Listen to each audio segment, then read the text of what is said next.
Assalamualaikum warahmatullahi wabarakatuh. Salam sejahtera bagi kita semua. Teman-teman, di sini saya dan kelompok saya akan menjelaskan materi tentang sintaksis.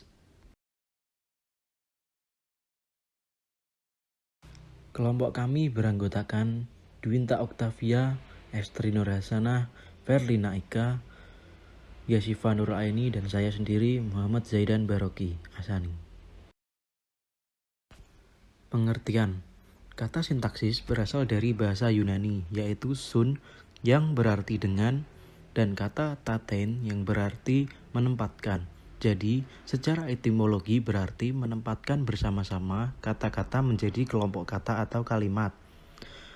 Manaf 2009 menjelaskan bahwa sintaksis adalah cabang linguistik yang membahas struktur internal kalimat. Struktur internal kalimat yang dibahas adalah frasa, klausa, dan juga kalimat. Yang menjadi wilayah kajian sintaksis adalah struktur internal kalimat, yakni frasa, klausa, dan kalimat itu sendiri. Berikut dijelaskan secara lebih rinci. Yang pertama, frasa. Frasa adalah gabungan dua kata atau lebih yang bersifat non-predikatif atau lazim. Juga disebut gabungan kata yang mengisi salah satu fungsi sintaksis di dalam kalimat. Perhatikan contoh-contoh berikut. A. Bayi sehat. B. Baju lama. C. Tempat duduk. Satuan bahasa bayi sehat, baju lama, tempat duduk adalah frasa karena satuan bahasa itu tidak membentuk hubungan subjek dan predikat. Widjono 2007 membedakan frasa berdasarkan kelas katanya, yaitu frasa verbal, frasa adjektiva, frasa pronominal, frasa adverbia, frasa numeralia, frasa interrogativa, koordinatif, frasa demonstrasiva koordinatif, dan frasa preposisional koordinatif. Berikut ini dijelaskan satu persatu jenis frasa. A. Frasa verbal. Frasa verbal adalah kelompok kata yang dibentuk dengan kata kerja. Frasa verbal terdiri dari 3 jenis, yakni sebagai berikut. Frasa verbal modifikatif atau pewatas yang dibedakan menjadi 3, yaitu A. Pewatas belakang. Contohnya, ia bekerja keras sepanjang hari. Yang kedua, orang itu bekerja cepat setiap hari. Yang kedua, pewatas depan. Contohnya, kami akan menyanyikan lagu kebangsaan. Mereka pasti menyukai makanan itu. Yang kedua, frasa verbal koordinatif, yaitu dua verba yang disatukan dengan kata penghubung dan atau. Seperti contoh berikut ini. Mereka mencuci dan menjemur pakaiannya. Kita pergi atau menunggu ayah. Yang ketiga, frasa verbal apositif, yaitu sebagai keterangan yang ditambahkan atau diselipkan. Ai pacah, tempat tinggal saya, akan menjadi pusat pemerintahan Kota Padang. Usaha Pak Ali berdagang kain kini menjadi grosir. Frasa adjektival. Frasa adjektival adalah kelompok kata yang dibentuk dengan kata sifat atau keadaan sebagai inti atau yang diderangkan, dengan menambahkan kata lain yang berfungsi menerangkan seperti agak, dapat, harus, kurang, lebih, paling, dan sangat. Frasa adjektival mempunyai 3 jenis seperti yang dijelaskan sebagai berikut ini. Yang pertama, frasa adjektival modifikatif atau membatasi. Contohnya, tampan Nian, kekasih barumu. Hebat benar kelakuannya. Frasa adjektival yang kedua yaitu frasa adjektival koordinatif atau menggabungkan. Contohnya, setelah pindah, dia aman tentram di rumah barunya. Contoh yang kedua, dia menginginkan pria yang tegap kekar untuk menjadi suaminya. Yang ketiga, frasa adjektival apositif. Seperti contoh berikut ini. Sri Kandi cantik, ayu rupawan, diperisti oleh Arjuna. Yang selanjutnya, skripsi yang berkualitas, terpuji dan terbaik diterbitkan oleh universitas. Frasa yang ketiga yaitu frasa nominal. Frasa nominal adalah kelompok kata benda yang dibentuk dengan memperluas sebuah kata benda. Frasa nominal dibagi menjadi 3 jenis seperti yang telah dijelaskan berikut ini. Yang pertama, frasa nominal modifikatif atau mewatasi. Misalnya, rumah mungil, hari Minggu, bulan pertama. Contoh kalimatnya, pada hari Minggu layanan pustaka tetap dibuka. Contoh kedua, pada bulan pertama setelah menikah, mereka sudah mulai bertengkar. Kedua, frasa nominal koordinatif atau tidak saling menerangkan. Misalnya, hak dan kewajiban, dunia akhirat, lahir batin, serta adil dan makmur. Contoh kalimatnya, seorang PNS harus memahami hak dan kewajiban sebagai aparatur negara. Yang ketiga, frasa nominal apositif. Contohnya, Anton mahasiswa teladan itu kini menjadi dosen di universitasnya. Contoh yang kedua, burung cendrawasih, burung langka dari Irian itu sudah hampir punah. Frasa yang keempat yaitu frasa adverbial. Frasa adverbial adalah kelompok kata yang dibentuk dengan keterangan kata sifat. Frasa adverbial dibagi 2 jenis, yaitu 1. Frasa adverbial yang bersifat modikatif atau mewatasi, misalnya sangat pandai, kurang pandai, hampir baik, dan pandai sekali. Contoh kalimatnya, dia kurang pandai bergaul di lingkungan tempat tinggalnya. Yang kedua, frasa adverbial yang bersifat koordinatif atau tidak saling menerangkan. Contoh kalimatnya, jarak rumah ke kantornya lebih kurang 2 km. Frasa yang kelima yaitu frasa pronominal. Frasa pronominal adalah frasa yang dibentuk dengan kata ganti. Frasa pronominal terdiri dari 3 jenis yaitu seperti berikut ini. Pertama, frasa pronominal modifikatif. Contohnya, kami semua dimarahi guru karena meribut. Yang kedua, frasa pronominal koordinatif. Contohnya, saya dan dia sudah lama tidak bertegur sapa. Yang ketiga, frasa pronominal apositif. Contohnya, mahasiswa, para pemuda siap menjadi pasukan anti korupsi. Frasa yang keenam yaitu frasa numeralia. Frasa numeralia adalah kelompok kata yang dibentuk dengan kata bilangan. Frasa numeralia terdiri dari 2 jenis, yaitu 1. Frasa numeralia modifikatif. Contohnya, mereka memotong 20 ekor sapi kurban. Yang kedua, frasa normalia koordinatif. Contohnya seperti di bawah ini. 5 atau 6 orang bertopeng melintas kegelapan pada gang itu. Yang ketujuh, frasa interrogativa koordinatif.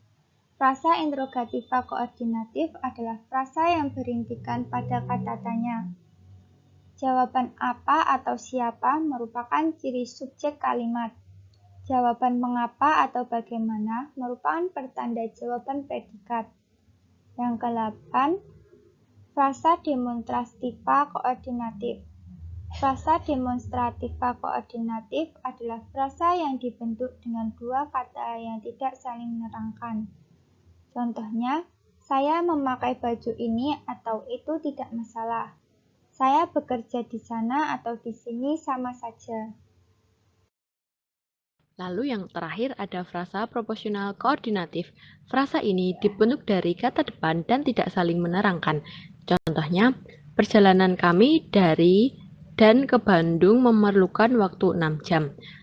Lalu contoh yang kedua, koperasi dari, oleh, dan untuk anggota. Selanjutnya ada klausa. Klausa adalah sebuah konstruksi yang di dalamnya terdapat beberapa kata yang mengandung unsur predikatif. Klausa berpotensi menjadi kalimat. Manaf menjelaskan bahwa yang membedakan klausa dan kalimat adalah intonasi final di akhir satuan bahasa itu. Kalimat diakhiri dengan intonasi final, sedangkan klausa tidak diakhiri intonasi final. Intonasi final itu dapat berupa intonasi berita, tanya, perintah, dan kagum. Wijono membedakan klausa sebagai berikut. Yang pertama ada klausa kalimat majemuk setara. Dalam kalimat majemuk setara atau koordinatif, setiap klausa memiliki kedudukan yang sama.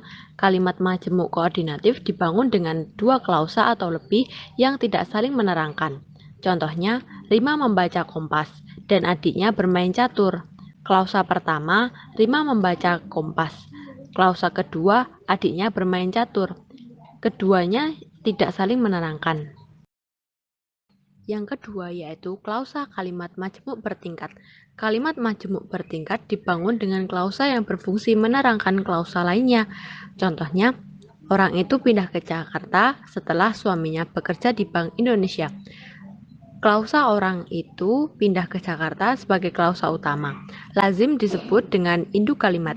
Dan klausa kedua, suaminya bekerja di Bank Indonesia merupakan klausa sematan atau lazim disebut anak kalimat. Yang ketiga yaitu ada klausa gabungan kalimat majemuk setara dan kalimat majemuk bertingkat. Klausa gabungan kalimat majemuk setara dan bertingkat terdiri dari 3 klausa atau lebih. Contohnya sebagai berikut. Dia pindah ke Jakarta setelah ayahnya meninggal dan ibunya kawin lagi. Kalimat di atas terdiri dari 3 klausa yaitu dia pindah ke Jakarta sebagai klausa utama, setelah ayahnya meninggal sebagai klausa sematan, ibunya kawin lagi juga disebut klausa sematan. Dia pindah ke Jakarta setelah ayahnya meninggal itu disebut kalimat majemuk bertingkat, sedangkan ayahnya meninggal dan ibunya kawin lagi disebut kalimat majemuk setara. Selanjutnya ada kalimat. Menurut Wijono, kalimat adalah satuan bahasa terkecil yang merupakan kesatuan pikiran. Menurut Manaf, lebih menjelaskan dengan membedakan kalimat menjadi bahasa lisan dan bahasa tulis.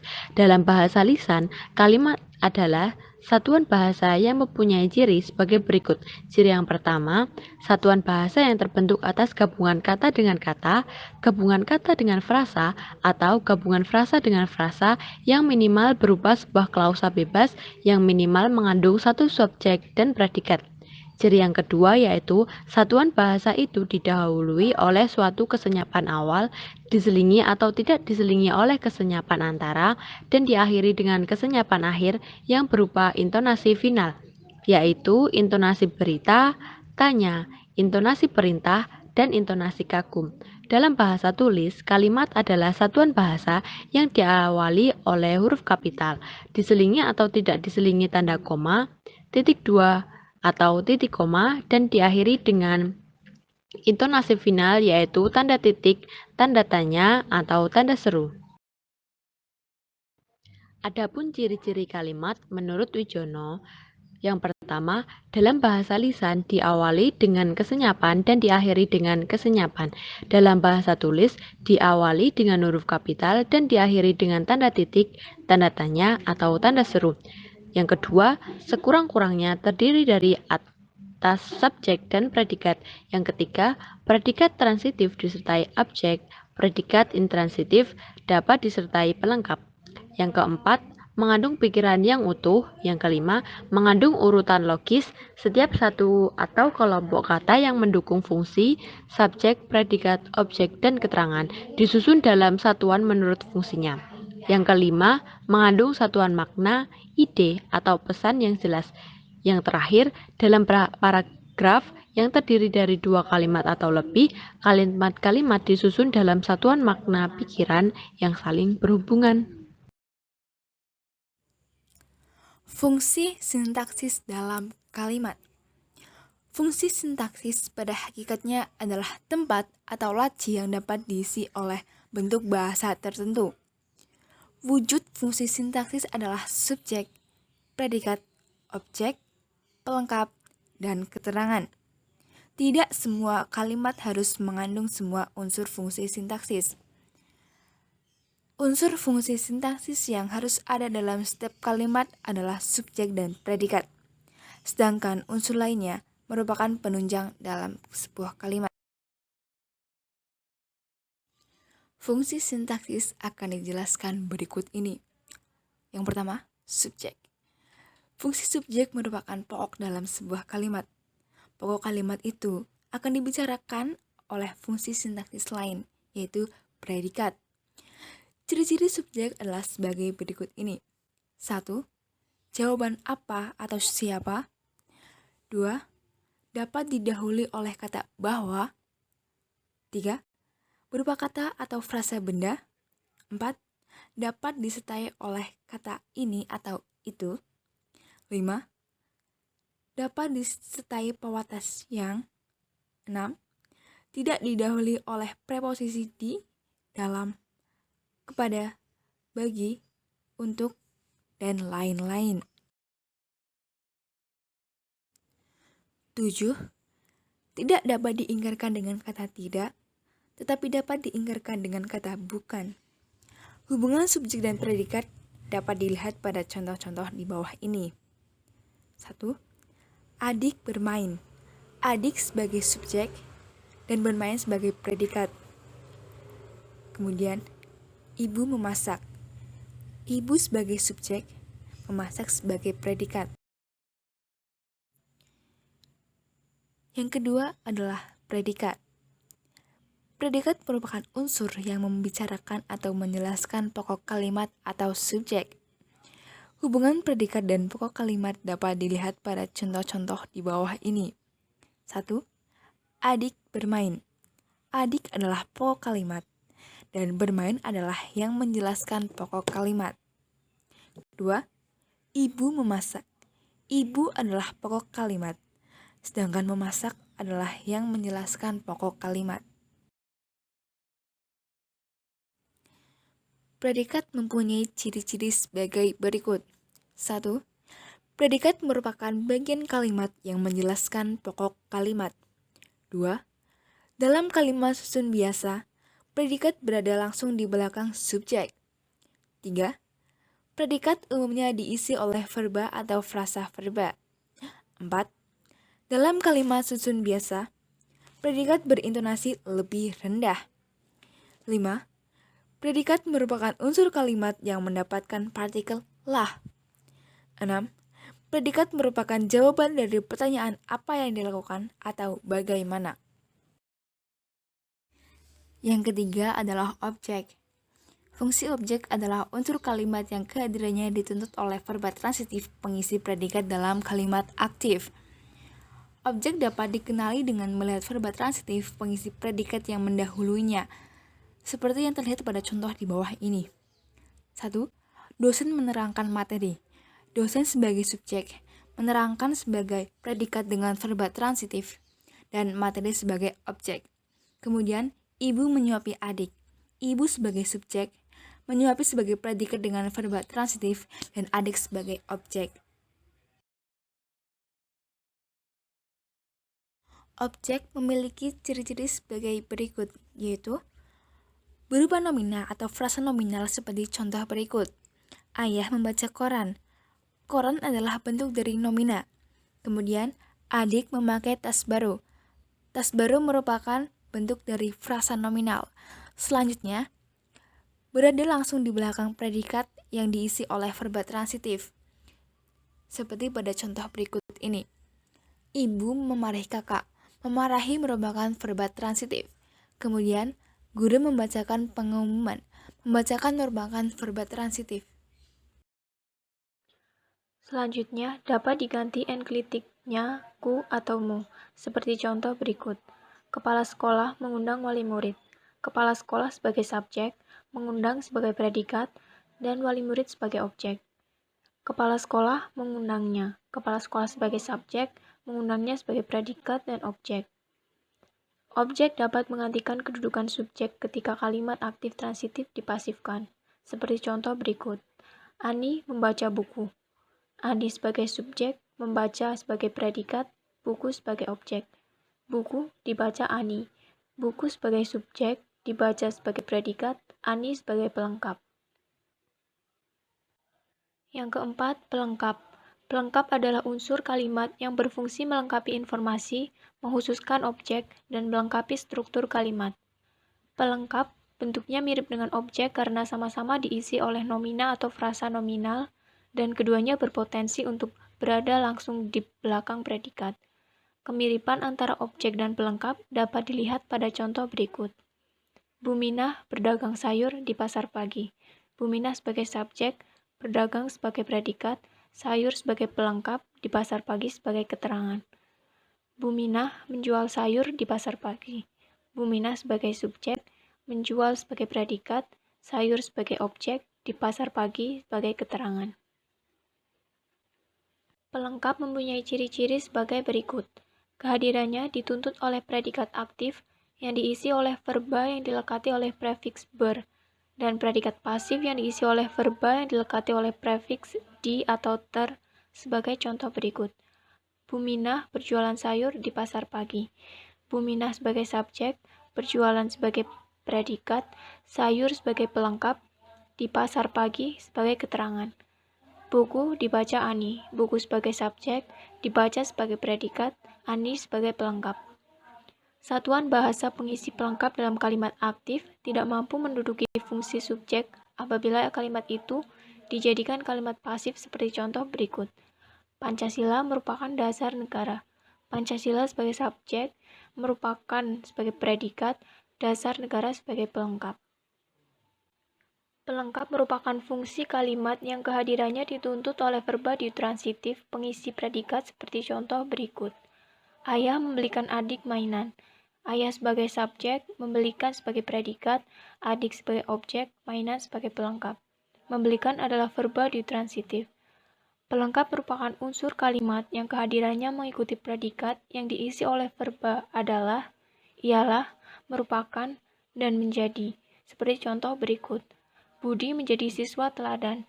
Budi sebagai subjek, menjadi sebagai predikat, siswa teladan sebagai pelengkap. Kemerdekaan adalah hak semua bangsa. Kemerdekaan sebagai subjek adalah sebagai predikat, hak semua bangsa sebagai pelengkap. Dalam kalimat, jika tidak ada objek, pelengkap terletak langsung di belakang predikat. Tetapi kalau predikat diikuti oleh objek, pelengkap berada di belakang objek, seperti pada contoh berikut. Pak Roni berdagang buku bekas. Pak Roni sebagai subjek, berdagang sebagai predikat, buku bekas sebagai pelengkap. Ibu membelikan Rani jilbab. Ibu sebagai subjek, membelikan sebagai predikat, Rani sebagai objek, jilbab sebagai pelengkap. Pelengkap tidak dapat diganti dengan pronominanya seperti contoh berikut. Ibu memanggil adik. Ibu sebagai subjek, memanggil sebagai predikat, adik sebagai objek. Ibu memanggilnya. Ibu sebagai subjek, memanggilnya sebagai predikat dan objek. Pak Samad berdagang rempah. Pak Samad sebagai subjek, berdagang sebagai predikat, rempah sebagai pelengkap. Yang kelima, keterangan. Keterangan adalah unsur kalimat yang memberikan keterangan kepada seluruh kalimat. Sebagian besar unsur keterangan merupakan unsur tambahan dalam kalimat. Keterangan sebagai unsur tambahan dalam kalimat dapat dilihat pada contoh berikut.